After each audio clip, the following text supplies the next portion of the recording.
artıq bir çox insan hisslərini paylaşmaq üçün dostlar əvəzinə süni intellekti seçir.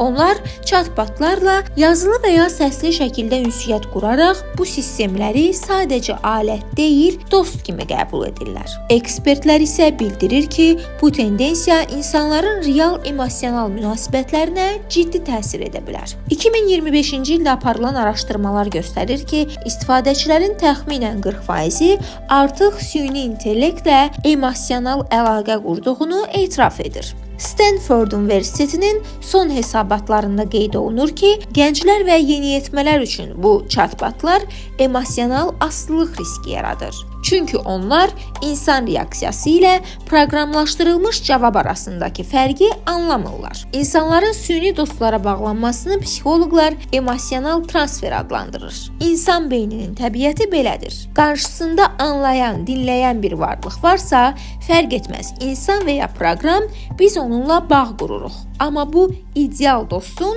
bir fərqi var. O, emosiya hiss etmir, sadəcə cavab verir. Elmi mənbələr isə bizə bəzi risklərlə bağlı xəbərdarlıq edir. Süni intellektlə uzun müddətli emosional ünsiyyət real əlaqələrə marağı azaldır.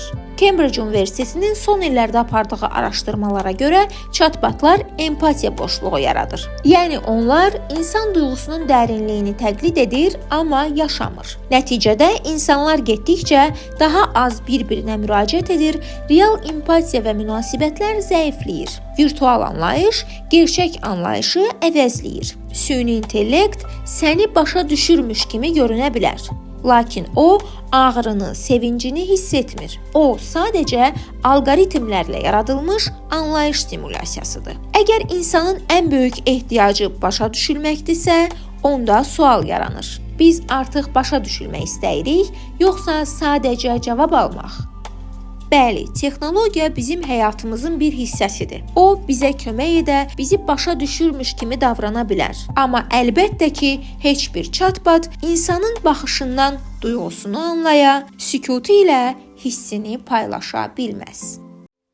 Nigar Abbasova, 525-ci kanal.